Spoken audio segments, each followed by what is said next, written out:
donc on se retrouve aujourd'hui pour le témoignage de la petite sur ce qu'elle a pensé de l'école. Je vous avais fait une vidéo justement sur l'école, comment ça s'était passé, les notes, comment ça se passe pour passer d'une classe à une autre. Donc voilà. Bon, la Miss, comment tu as trouvé cette année scolaire en Espagne? Le premier jour, ça s'est passé comment? Qu'est-ce que tu as ressenti?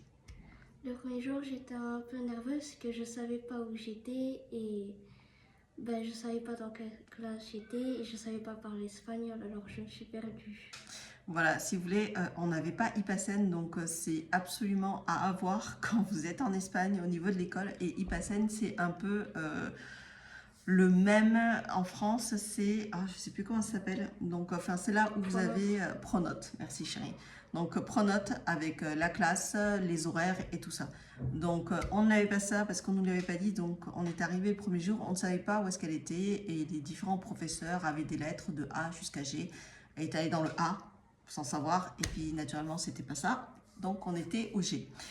Donc voilà, et comment ça s'est passé? Est-ce qu'ils t'ont bien accueilli? Est-ce que les profs étaient sympas? Est-ce que les élèves étaient bienveillants avec toi? T'as eu des moqueries? Comment ça s'est passé? Dis-nous un peu. Franchement, ils étaient très gentils. Quand je m'étais perdue, la prof m'avait emmenée vers le bureau pour voir dans quelle classe j'étais et après les profs m'ont présenté à la classe et j'ai eu aucune moquerie, c'était bien passé. D'accord.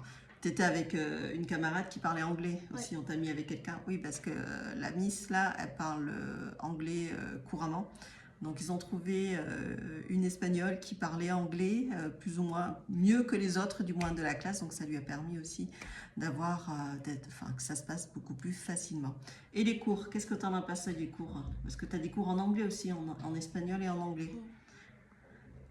Les cours, franchement, c'est bien puisque au moins en géographie et en biologie, des fois, ils font bilingue espagnol et vers la fin du thème, ils te font en anglais.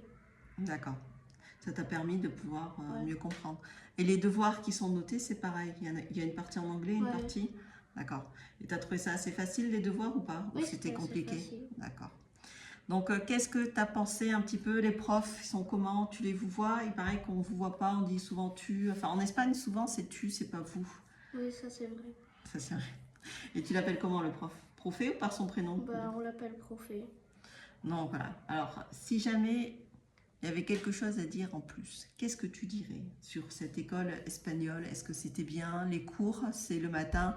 À la cour, tous les jours, pour ceux qui ne savent pas, c'est du lundi au vendredi, de 8h15 jusqu'à 14h45. Et il y a une pause de 45 minutes à peu près. Et ils peuvent aller récupérer ce qu'on appelle des bocadillos, donc des sandwichs.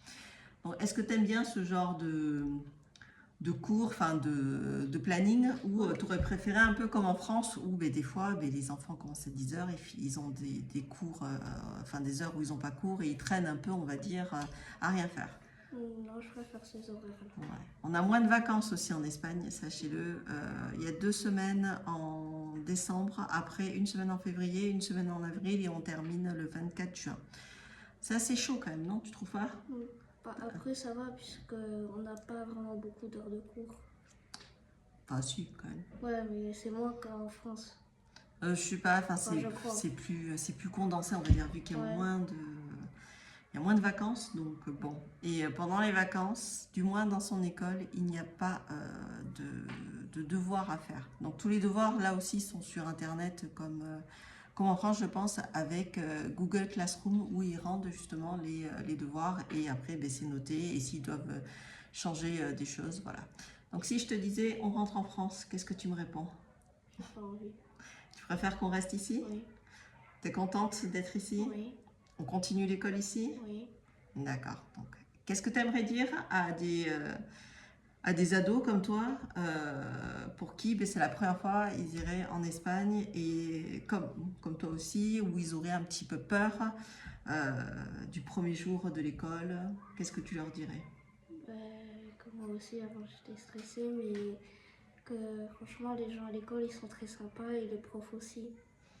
Donc voilà, donc c'était le témoignage de la petite. Donc elle ne souhaitait pas tout simplement apparaître sur la caméra. Donc voilà, j'espère en tout cas que ça vous a plu, que vous avez aimé son témoignage. Si vous êtes des parents et que vous avez envie de me poser des questions, n'hésitez pas, c'est avec plaisir que je vous répondrai parce que c'est vrai que c'est pas toujours évident.